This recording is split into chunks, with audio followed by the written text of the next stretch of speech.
Tudo bem, galera? Eu me chamo Anderson Bento, sou professor de Biologia e hoje nós vamos estudar evolução. Essa aula vai ser dividida em partes para que fique mais fácil você entender e os vídeos não fiquem longos, ok? Vamos lá? Estão prontos? Então vamos aqui, ó. A aula de hoje vai ser sobre transformismo versus criacionismo. Essa é a primeira parte que nós vamos abordar.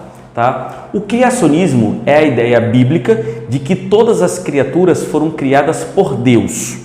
Criacionismo.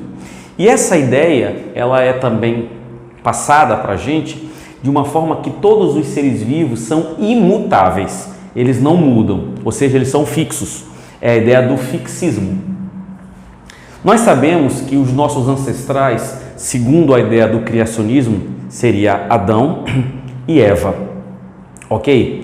Essa é uma teoria que tem valor, só que um valor baseado na fé, na crença de cada um e que a gente, é claro, respeita, né, de forma muito clara e muito concisa.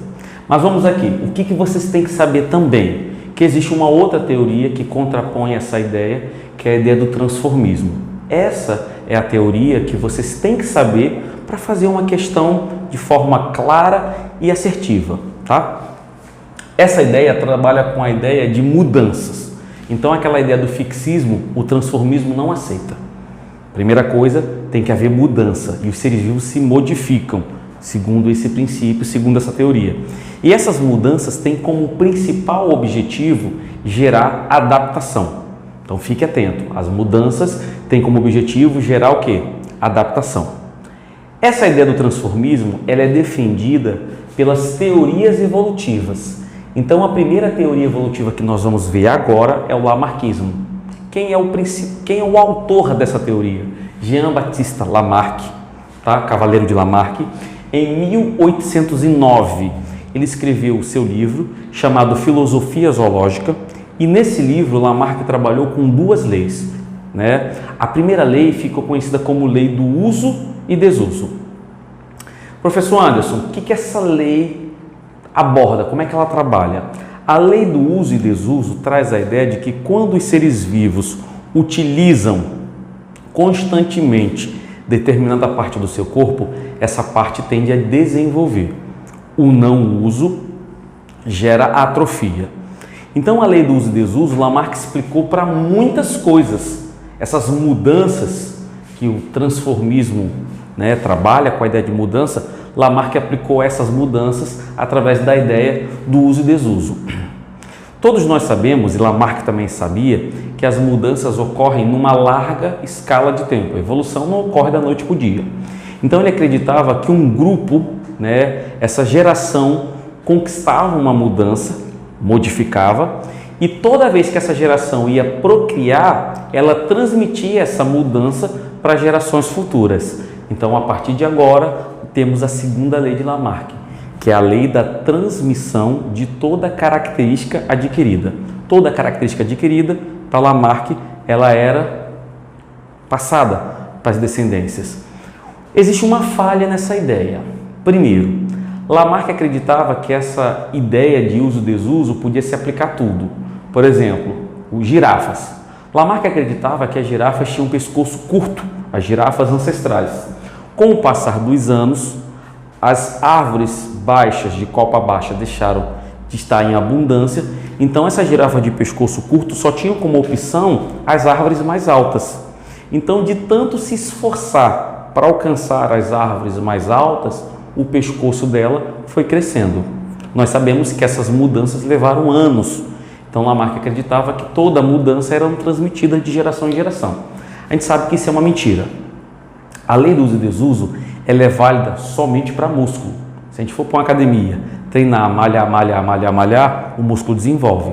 Se a gente botar um gesso no braço, ficar 20, 30 dias engessado, o que vai acontecer? O braço vai atrofiar. Então, a lei do uso e desuso, ela tem valor para músculo. Essa segunda lei de Lamarck que foi o problema geral do seu trabalho. Por que foi o problema central? Por que foi? Porque foi a falha dele. Ele afirmou que as características adquiridas são transmitidas. Nós sabemos que tem características adquiridas através de fenótipo, mudanças externas. Por exemplo, esse arranhão aqui, ó. Esse arranhão aqui foi uma queimadura que eu tive, tá? Então, se eu tiver um filho agora, meu filho vai nascer com uma marquinha no braço? Não, porque as características adquiridas não são transmitidas. Essa característica é uma mudança no meu fenótipo. Agora, se for uma mudança no meu genótipo, uma alteração do meu DNA, coisa que Lamarck não entendia, aí sim, possa ser que seja transmitida para os meus descendentes. Tá ok? Nós vamos ver agora o erro básico de Lamarck. Então, o que acontece? Lamarck, ele fez um trabalho interessante, mas teve uma falha. Vamos ver qual foi o erro básico de Lamarck. O erro básico dele foi afirmar que as características adquiridas são transmitidas. Infelizmente, como eu falei, as características que a gente adquire, principalmente por meio de fenótipo, elas não são transmitidas para os descendentes. E esse foi a principal falha de Lamarck. Agora, a contribuição. Lamarck utilizou pela primeira vez a ideia de adaptação. Então, essa ideia de adaptação, mesmo que de forma equivocada, porque Lamarck acreditava que a adaptação vinha por meio de modificação do ser vivo, né? É uma ideia equivocada, mas ele foi o pioneiro desse trabalho. Então, para Lamarck, a adaptação era alcançada através de mudança, de transformação. Tá? Pois bem, página virada, veio uma nova teoria evolutiva chamada darwinismo. Quem é o autor dessa teoria evolutiva? Charles Darwin. Perceba que Lamarck foi 809, Darwin 59, então são 50 anos depois. Darwin escreveu o segundo livro mais vendido na face da Terra, chamada A Origem da Espécie. Nesse livro, Darwin ele trabalhou com a ideia de seleção natural, tá? O primeiro livro mais vendido é a Bíblia Sagrada e o segundo livro mais vendido é A Origem da Espécie. Eu vou trazer para vocês aqui, ó, os dois livros mais vendidos, a Bíblia Sagrada e o livro de Charles Darwin, que é A Origem da Espécie. Tá vendo aí? Esse aqui é o livro de Charles Darwin, que ele levou 5 anos, né, viajando de navio em volta do mundo, e é como se fosse um diário dele, né, um diário de bordo, que nessa viagem de 5 anos ele coletou amostras, ele analisou espécimes, ele desenhou, ele fazia desenhos, que era um bom desenhista também. Então Darwin, nesse livro aqui, ele conseguiu reunir a principal ideia de seleção natural, tá? Darwin trabalhava com a ideia de variabilidade. Botem isso na mente. Darwin trabalhava com a ideia de variabilidade, ou seja, existiam diferenças. Como assim, professor? Vamos para a ideia da girafa. Para Lamarck, as girafas tinham um pescoço curto, de tanto se esforçar, o que aconteceu com o pescoço? Cresceu, isso numa longa escala de tempo, ok? Para Darwin não, existiam girafa de pescoço longo e girafa de pescoço curto. Como é que se explica isso? Variabilidade. E a seleção natural, ela vai selecionar quais das variabilidades têm características vantajosas para aquele ambiente. Esses sobrevivem e os que não têm características vantajosas morrem. Os que sobrevivem deixam um número maior de descendentes e o que acontece? Eles fixam suas características naquela região. Então, essa é a ideia de seleção natural de Charles Darwin, tá? Mas Anderson, Darwin, como Lamarck, também teve problemas com suas teorias.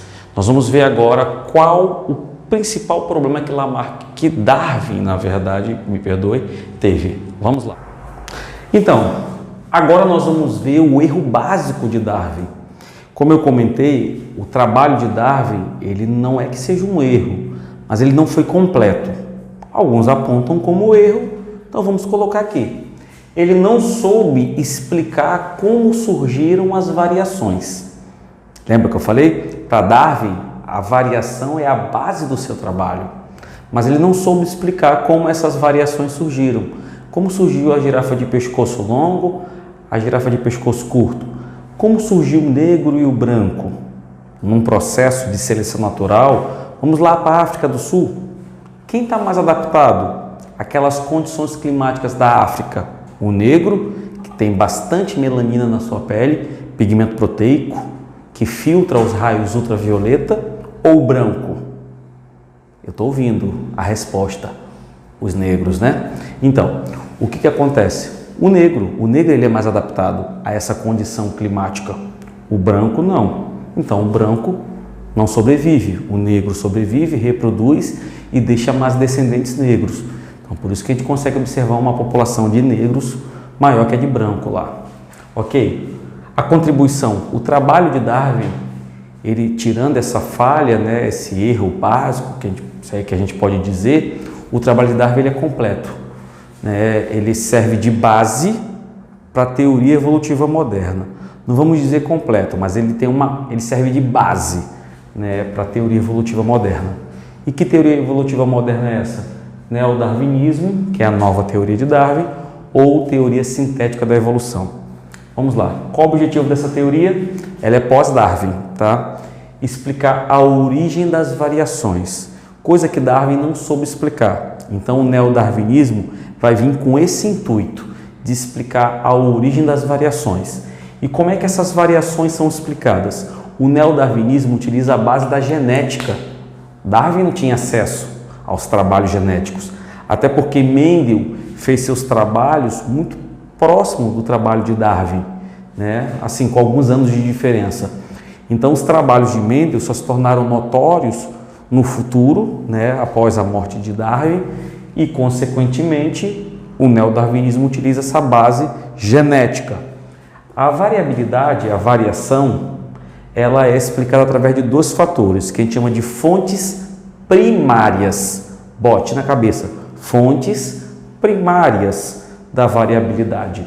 Quem seriam elas? Recombinação gênica e mutações, mudanças. Mutações e recombinação gênica são as fontes primárias da variabilidade genética. São elas que proporcionam a famosa variabilidade que Darwin não soube explicar, ok?